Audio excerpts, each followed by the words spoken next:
আজকের ভিডিওতে দেখাবো কিভাবে একেবারে ফেলনা কাপড় দিয়ে বানানো যায় সুন্দর একটা পাপোশ। পাপোশ বানানোর জন্য আমি বেশ কিছু ব্যবহার করা কাপড় নিয়েছি। প্রথমে কাপড়গুলোকে লম্বা করে কেটে নিয়েছি। এবার এগুলোকে বেনি করে নিব। বেনি করার জন্য প্রথমে কয়েকটা কাপড় একসাথে মাথার দিকে বেঁধে নেই, তারপর বেনি করা শুরু করি। একটু শক্ত করে বেনি করতে হবে যেন খুলে না যায়। প্রত্যেকটা বেনি করার পর শেষে গিট দিয়ে বেঁধে দিয়েছি। আমি প্রতিটা বেনি 3টা করে কাপড়ের টুকরো ব্যবহার করেছি। যত রঙিন কাপড় হবে পাপোশটা দেখতে তত বেশি সুন্দর লাগবে।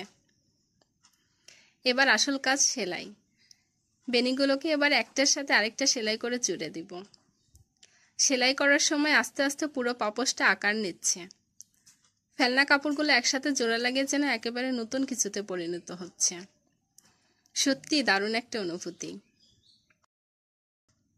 দেখতে পাচ্ছেন রঙিন কাপড়ের বেনিগুলো যখন একটার সাথে আরেকটা জোড়া লাগছে তখন মনে হচ্ছে যেন ছোট ছোট রঙিন গল্প একসাথে মিলছে।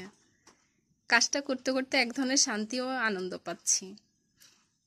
হাতে বানানো জিনিসের আলাদা একটা আবেগ থাকে, আর সেটা ব্যবহার করলে নিজেরই ভালো লাগে।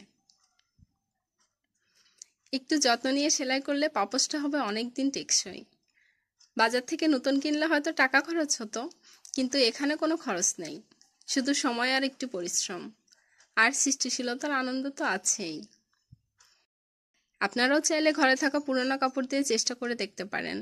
শুধু ঘর সাজানোর জন্য নয়, নিজের হাতে বানানোর জিনিস ব্যবহার করার আনন্দটাই আলাদা। অবশেষে আমার পাপোশ তৈরি হয়ে গেল। ফেলনা কাপড় দিয়ে বানানো হলেও দেখতে কিন্তু একেবারে দোকান থেকে কেনা জিনিসের মতো লাগছে। আসলে ফেলনা কাপড় মানেই ফেলে দেওয়ার জিনিস না,